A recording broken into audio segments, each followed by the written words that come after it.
तपस्वी सम्राटी हमें ऐसी शक्ति दे देना, नहीं कुछ हमारी दे देना। अर्घ चढ़ाते हैं चरणों में सतगुरुओं से भगवान, अर्घ तुम्हारे चरणों में है सन्मति सागर की माला। सागर महाराज जी बिल्कुनाथ हमने पावती स्वाहा ऊपर पूजी आचरण शिरोमणि मीरा सागर जी गुरुवर पालयते अर्चाद नाद क्या जन की बड़ी खबर। अपने ज्ञान तपोबल से भक्तों का कर समर्पण, ऐसे गुरु का अर्चन करके आवाहन कर ओम इनके स्थापना कर लो। ओम इंद्र परिवार पूजा करो। ओम आचार्य महाराज स्थापना खड़े होकर करते हैं। महिलाएं खड़ी हो जाए। संभूषिता आदिनम अत्र तिष्ठ तिष्ठ ढाढा स्थापना अत्रमं सन्नतो बहु षट् संधीकरम। और परम पूज्य आचार्य गुरुदेव सिंह राजा महाराज की करो जन्म जन्म गुलाब जन्म जन्म जी स्वाहा। ओम परम पूज्य सर्वजन आचार्य गुरुदेव सिंह राजा महाराज की करो संसार तापमान चक्र पाहुनी स्वाहा। ओम परम पूज्य चर्या किरमणि आचार्य गुरुदेव सिंह राजा महाराज की यति निर्भय के प्राप्त है चितम निर्भय पाहुनी स्वाहा। ओम परम पूज्य सर्वजन आचार्य सिंह राजा महाराज की करो कारणमान दर्शन पुष्पम पाहुनी स्वाहा। ओम परम पूज्य आध्यात्मिक योगी आचार्य गुरुदेव सिंह राजा महाराज की करो जटावनाथ निमित्त हमने पाहुनी स्वाहा। ओम परम पूज्य ज्ञान से प्रति आचार्य गुरुदेव सिंह राजा महाराज की करो मोहन करनाथ में दीपक पाहुनी स्वाहा। ओम परम पूज्य आचार्य गुरुदेव सिंह राजा महाराज की करो अक्षत देना दीपक पाहुनी स्वाहा।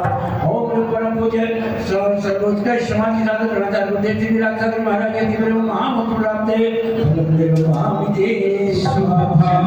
का निर्मल जल है विनय भाव का है चंदन, गुरुवंदनी अक्षत है सुमन का विदाता। मन बचतन से आरु समर्पण मोह शोध का समन करो, परम पूज्य आचार्य शिरोमणि लीला सिंधु को नमन करो। ओम परम पूज्य आचार्य सिंह राजा महाराज की करो अनंत प्राप्त है श्यामा के लाडले गुरुजन के नाम सिंधु आचार्य की जय मां। सम्यक सहकारी गुण गाहि जिससे मैं सोई रहा, चार नहीं पाया दुखों से भरपूर रहा। ऐसी सम्यक निज निज पाकर निज कलावे को धारी करो, आचार्य शिरोमणि विराज सिंधु भगवत भगो। निश्चय सिद्धा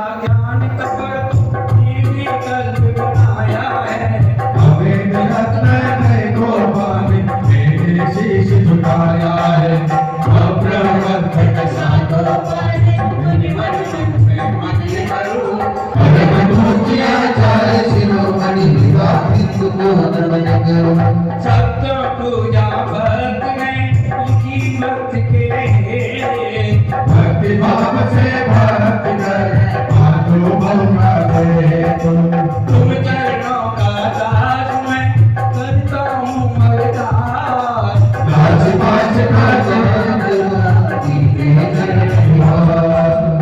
ओम परम पूज्य जनाचार्य मध्ये श्रीराचार्य महाराज जी बरे जय माला पूर्ण महानंद निरपामी थी भूल चूक सब माप्यो मूर्ति बटे अज्ञान ये भावना बसे वो सबका कल्याण इत्यादि आशीर्वाद कुछ भाव चारों गतियों में घूम घूम कर कष्ट कष्ट ही पाए हैं अब मिला सहारा गुरुवर का ये भक्त शरण में आए हैं भूले भटके हैं मार्ग आलोक दिखा तुम दूर करो मेरे राग बतिया के पुष्प मनोहर गुरु विवर्धन विश्वनायक पुकार करो ओम रम 108 परम पूज्य गंधर्व मुनि श्री विवर्धन सागर जी महाराज प्रवर्तक मुनि श्री विश्वनायक सागर जी महाराज सत्संग साक्षात विराजमान है आपके चरणार्थ की पूजा अनंत को प्राप्त है अर्धन निरूपणामि की स्वाहा परम पूज्य मुनि संघ के चरणों में समस्त महानुभावों माता बहनों की तरफ से नमोस्तु निवेदित करते हैं एवं परम पूज्य गंधर्व मुनि श्री विवर्धन सागर जी महाराज से निवेदन करते हैं कि हे महाराज हमें अपनी अमृतमयी वाणी से हमें गदगद करें हमारा मोक्ष मार्ग प्रशस्त करें नमोस्तु भगवत नमोस्तु सही है। ओम नमः सिद्धेभ्या ओम नमः सिद्धेभ्य ओम नमः सिद्धेभ्य ओम नमः अर्हदेभ्या ओम नमः अर्हदेभ्या ओम नमः अरदेभ्य ओम नमः अरदेभ्य ओम नमः गुरुदेवेभ्या ओम नमः गुरुदेवेभ्या ओम नमः गुरुदेवेभ्य ओम नमः गुरुदेवेभ्य ओम नमः वीरासागरेभ्या ओम नमः वीरासागरेभ्या ओम नमः वीरासागरेभ्य ओम नमः वीरासागरेभ्य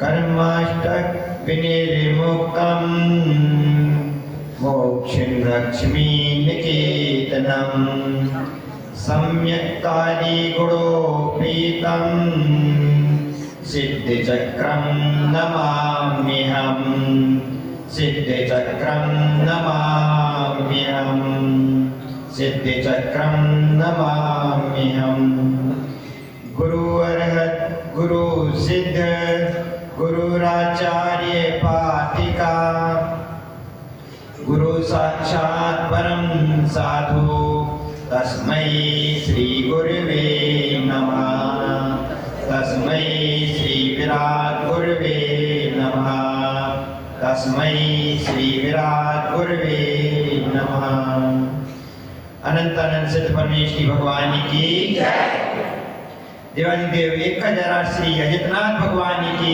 जय देवादिदेव 1008 अतिशयकारी श्री पार्श्वनाथ भगवान की जय देवादिदेव 1008 श्री श्रीमंदर स्वामी भगवान की जय परम पूज्य वात्सल रत्नाकराचा श्री विमल साई महाराज की जय परम पूज्य तपस्वी सम्राटाचा श्री सरस्वती साई महाराज की जय परम पूज्य राजचंद्र भारत गौरव गणाचार्य गुरुदेव सर श्री विराट साई महाराज की जय परम पूज्य सुनियाचा श्री विशुद्ध साई महाराज की जय अहिंसामयी विश्व धर्म की जय सिद्ध चक्र महामंडल विधान की जय जय बोलो परम पूज्य गंधर्व मुनि श्री विवर्धन सागर जी महाराज की जय विश्वनायक सागर जी महाराज की जय श्री अजितनाथ बड़ा मंदिर सुसनेत सिद्ध चक्र महामंडल विधान की मंगल आराधना महार्चना परम पूज्य गुरुदेव गणाचार्य स्वामी शिवराज सागर महामुनिराज की मंगल आशीष छाया। बंधु, जहाँ आस्था होती है, जहाँ श्रद्धा होती है, वहाँ पर सुमेव भी सभी कार्य प्रभावना पूर्वक संपन्न हुआ करते हैं।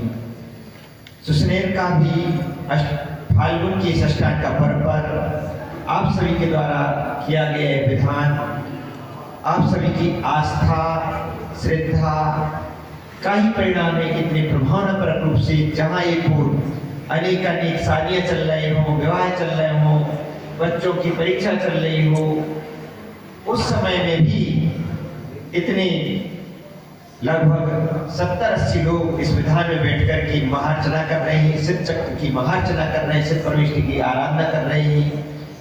बंधु, यह सब आस्था का ही परिणाम होता है। एक आस्था ही ऐसी होती है कि वह सम्यक दर्शन वही आस्था से ही प्रारंभ होता है, श्रद्धा से ही प्रारंभ होता है।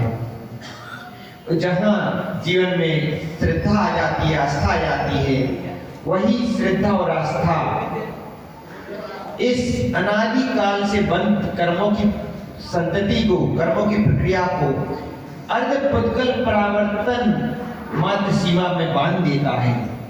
अर्धपुद्गल परावर्तन मात्र सीमा रह जाती है कर्मों की। अर्धपुद्गल परावर्तन में कोई छोटा समय नहीं है, लेकिन एक सीमा हो गई कि हाँ, अब इस जीव का संसार अर्धपुद्गल परावर्तन से अधिक नहीं रहा। बंधु, यह सब श्रद्धा से ही होता है।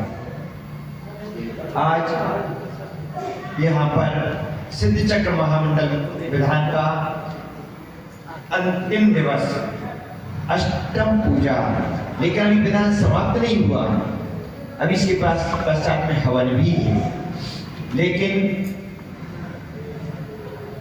आज पूजा का अष्टम पूजा, आज 1024 आप लोग अर्घ चढ़ाएंगे। बड़े भक्ति भाव से आप लोग पूजन कर रहे हैं। कल भी देखा हमने 2 बजे तक आप लोगों की पूजन निरंतर चलती रही, और उसमें भी कोई आकुलता व्याकुलता नहीं, बिना आकुलता के, बिना व्याकुलता के सभी अच्छे से। ऐसा भी नहीं पढ़ने में जल्दी जल्दी कर रहे हो, तेजी से पढ़ रहे हो, नहीं, आराम आराम से लय के साथ में, भाव के साथ में आप विधान करते रहे। यही आपकी आस्था, यही आपकी भावनाएं न जाने कितने गुणित पुण्य फल को प्रदान करेगी। सिद्धों की महार्चना चल रही है। यहाँ पर सिद्ध भगवान 8 कर्मों को जब नष्ट हो जाती हैं, वहां पर 8 कर्म की नष्ट होने पर, घातीय कर्म अघातीय कर्मों की नष्ट होने पर उस सिद्ध अवस्था की प्राप्ति होती है। सभी धर्म, अनेक धर्म होते हैं, सभी की अलग अलग मान्यताएं होती हैं, और सभी अपनी अपनी मान्यता के साथ में सिद्धि की अलग अलग प्रकार से सिद्धि मानती हैं, अलग अलग प्रकार से जीव के विषय में श्रद्धा रखती हैं, आत्मा के विषय में श्रद्धा रखती हैं। यहीं पर जो ईश्वरवादी होती हैं, वह ईश्वरवादी दर्शन आत्मा को सदा कैसा मानता है?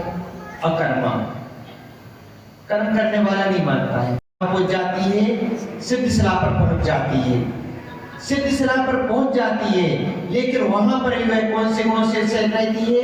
अनंत ज्ञान गुण से सहित रहती है, अनंत दर्शन गुण से सहित रहती है। कभी भी गुणों का नाश नहीं होता है। यह कथन आचार्य भगवान ने यहाँ पर वैशेषिक और योग मत के निराकरण के लिए कहा। इसी प्रकार से आचार्य भगवान ने कहा, अस्त्यात्मानादिबद्धा अस्ति आत्मा, यह आत्मा है।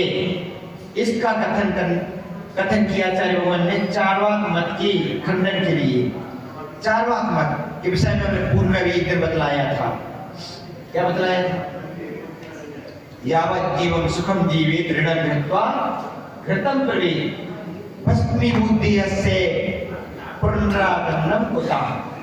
चार्वाक मत की मान्यता होती है कि जब तक जीना हो सुख से जियो, और ऋण लेकर के, कर्जा लेकर के जीवियो। वाराणसी समझ में आ गया क्या समझ में आया? जब तक जीना अच्छे से जीना, अच्छे से सभी से कर्जा लेते आओ, कर्जा लेकर के अच्छे से कर्जा लेते रहो और फिर चुकाना नहीं। ये किसकी मान्यता है? पारस जी की मान्यता है क्या? पारस जी इस मान्यता वाले छोड़ देना कि आत्मा होती नहीं है तो जो करना है अच्छे से करो, अच्छे से खाओ पियो, कर्जा लो, मौज मस्ती करो। जो नास्तिक होती हैं उनकी यह मान्यता होती है। जो आस्तिक होती हैं वह स्वर्ग को भी मानते हैं, नरक को भी मानते हैं, हम किसी का अपकार करें तो उससे कर्मों का बंध होता है, यह भी मानती हैं। लेकिन जो अज्ञानी होते हैं, जिनके लिए धर्म का बोध नहीं हो पाया, धर्म का ज्ञान नहीं हो पाया, वह मात्र धर्म के प्रति श्रद्धा न करके, मंदिर नहीं आकर के, मात्र खेलने कूदने में, मौज मस्ती में, खाने पीने में, दुकानदारी में, राग में, देश में, इसी में ही जीवन व्यतीत कर देती है। लेकिन जिनकी श्रद्धा में सत्य समझ में आ गया है, जिन्होंने नित्य श्रद्धा में पंच परमिष्टि जिनकी श्रद्धा में आ गए हैं, देव साधु जिनकी श्रद्धा में आ गए हैं, वह श्रद्धा फिर मानती है कि आत्मा होती है, स्वर्ग होता है, नरक होता है, किसी को यदि कष्ट दो तो कर्मों का बंध होता है, परोपकार भी होता है, वह यह भी मानते हैं। दूसरों के प्रति कोई गरीब है तो उसके प्रति उपकार की भी दृष्टि रखती हैं। किसी को कोई कष्ट हो गया तो उसके कष्ट को दूर करने के भाव होती हैं। किसके भाव होती हैं? जो इस प्रकार से आत्मा को मानता है। तो हम चारवाक बताए नहीं, अभी तो हम जैन बताए नहीं, मन को मानने वाले हैं। तो यह भी मानते हैं कि आत्मा होती है, तो आत्मा होती है तो कर्मों का बंध भी होता है, कर्मों की संवर भी होता है, कर्मों का निर्जरा भी होती है। तो इस प्रकार से आत्मा में अनेक गुण पाए जाते हैं। यह आचार्य भगवान ने अनेक मतों का खंडन किया, उन मतों के विषय में भी आगे समझेंगे। लेकिन अभी जितने विषय बतलाया उससे हमें श्रद्धा यह करनी है, यह जो सिद्ध चक्र महामंडल विधान कर रहे हैं, तो सिद्ध चक्र महामंडल विधान के माध्यम से आज हमें इस सत्य को समझना है कि सिद्ध भगवान सिद्ध शिला पर विराजमान है, वह अनंत काल तक विराजमान रहेंगे, वह अनंत काल तक विराजमान रहेंगे। हमें भी उन्हीं के समान उस सिद्ध पद को प्राप्त करना है, हमें भी कर्मों का क्षय करना है, हमें भी आत्मा के गुणों को जान करके कि हमारी आत्मा ज्ञानवर्णी, दर्शनवर्णी, मोहिनी, वेदनी, आयु, नाम, बुद्ध आदि अंतराय आदि कर्मों से बद्ध है, उस कर्मों से छूटना है। तो इस प्रकार से भगवान ने कर्मों से छूट करके इस परम पुनीत अवस्था को प्राप्त हो गए, हमें भी उस कर्मों की अवस्था से छूट करके उस परम पुनीत अवस्था को प्राप्त होना है। बंधु, आप सभी ने जिस श्रद्धा के साथ, आस्था के साथ यह विधान किया, विश्वास रखना, इसी आत्मा, इसी श्रद्धा को बनाए रखना, एक ना एक दिन, एक ना एक भाव में कर्मों से मुक्ति अवश्य हो जाएगी। लेकिन इस श्रद्धा को बनाए रखना, श्रद्धा को छोड़ दिया तो सम्यक दर्शन छूट गया, और सम्यक दर्शन छूट गया तो फिर कोई बचाने वाला नहीं है। सम्यक दर्शन है तो सम्यक दर्शन है तो सम्यक दर्शन जिसके पास होता है वह न कभी त्रेंच गति में जाता, न कभी नरक गति में जाता, न कभी अपंग होता, न कभी अल्पायु को प्राप्त होता, वह तो एक दिन इसी श्रद्धा के साथ में संसार का क्षय करके परम पद को प्राप्त कर लेता है। परंतु उसी श्रद्धा के साथ में हमारे लिए विधान करते हुए भी उस अंतिम लक्ष्य तक जाना, जब तक कि हम कर्मों से ना छूट जाए। बंधु, खुशी की बात है कि विधान आज पूर्ण हो रहा है, लेकिन यह विधान पूर्ण होने के साथ में हवन होना है। तो हवन अभी कल नहीं होगा, कल क्योंकि हवन का मुहूर्त नहीं है। हवन कभी परसों का है, तो परसों मुहूर्त होगा, परसों बचा जाएगा। अकर्मा बांधता है और उसकी इस प्रकार से विभिन्न विभिन्न मतों की निराकरण के लिए आचार्य भगवान ने सिद्ध भक्ति एक बहुत ही सुंदर श्लोक दिया है। वह आचार्य भगवान ने कहा है, न भावा सिद्धिरिष्टा न निर्गुण तपो भिन्न युक्ते अस्त्यात्मानादिबद्धा सुकृत फल दक्ष्यान मोक्ष भागी। या तादृष्टा सुदेहा प्रमिति रूप समान विस्तार धर्मा द्रव्योत्पत्ति विआत्मा सुगुणितो नथा साध्य सिद्धि न अभावा सिद्धि दृष्टा। आचार्य लोग यहाँ कहते हैं कि आत्मा न अभावा सिद्धि, अर्थात अभाव होना सिद्धि नहीं है। आत्मा का अभाव हो जाना सिद्धि नहीं है, ऐसा कहा। बौद्ध धर्मावलंबी होती हैं, बौद्ध दर्शन वाले होती हैं, उनकी मान्यता होती है। उनकी मान्यता यह होती है कि सिद्धि किसको कहते हैं। वह सिद्धि मानते हैं कि जिस प्रकार से दीपक होता है और दीपक की बाती, जब दीपक का तेल समाप्त हो जाए तो दीपक का तेल समाप्त होने पर क्या होता है, जब तक दीपक में तेल रहता है तब तक दीपक जलता रहता है, बाती प्रज्वलित रहती है, जलती रहती है। ज्यों ही तेल समाप्त होता है, तेल समाप्त होने पर फिर क्या होता है, जब तक तेल था तब तक तो कौन जल रहा था, तेल जल रहा था, बाती नहीं जल रही थी, कौन जल रहा था, तेल जल रहा था। जो ही तेल समाप्त होता है तो किसका जलना प्रारंभ हो जाता है, बाती का जलना प्रारंभ हो जाता है। और बाती जलते जलते पूरी बाती क्या हो जाती है, समाप्त हो जाती है, बाती नहीं रहती। तो यहाँ पर वह कहते हैं कि जिस प्रकार से तेल के समाप्त होने पर बाती नष्ट हो जाती है, उसी प्रकार से जब यह आत्मा सभी प्रकार के कष्टों कर्मों से रहित हो जाती है, तब जिस प्रकार से बाती नष्ट हो गई उसी प्रकार से आत्मा के सभी गुण नष्ट हो जाते हैं। तो ये मानते हैं कि सभी कर्मों का नष्ट, सभी आत्मा का पूर्ण रूप से नष्ट हो जाना, वह क्या मानती है, आत्मा का पूर्ण रूप से नष्ट हो जाना क्या है, सिद्धि है। तो आचार्य कहते कि नहीं, न अभावा सिद्धि, अभाव का नाम सिद्धि नहीं है, अपितु आत्मा रहती है जिस प्रकार से आत्मा न कभी सत का उत्पाद होता है और न कभी उसका विनाश होता है। जो वस्तु है उसका न कभी उत्पाद होता है और न कभी विनाश होता है। तो आत्मा का कभी विनाश नहीं होता, आत्मा का कभी अभाव नहीं होता। तो इस छंद में आचार्य भगवान ने यह बतलाया, न अभावा सिद्धि, अभाव का नाम सिद्धि नहीं है। यह कथन किया बौद्ध धर्मावलंबियों के लिए कि अभाव का नाम सिद्धि नहीं होता है, अपितु आत्मा शाश्वत रहती है। इसके पश्चात आचार्य भगवान ने कहा है, निज गुण हदिस तपो भिन्न युक्ति, अर्थात जो निज गुण है, अपने आत्मा में गुण है, वह भी क्या नहीं होती है, हदिस, अर्थात उनका भी हनन नहीं होता है। कभी अपने आत्मा में जो गुण है, अनंत ज्ञान है, अनंत दर्शन है, अनंत सुख है, अनंत वीर है, और भी अनेक गुण है, अष्टि गुण और साथ में अमृत गुण, अजरत्व गुण, आदि आदि गुण है, अनंत गुण है आत्मा में। तो आचार्य भगवान कहते हैं कि उन गुणों का नाश होना, यह गुणों का कभी नाश नहीं होता।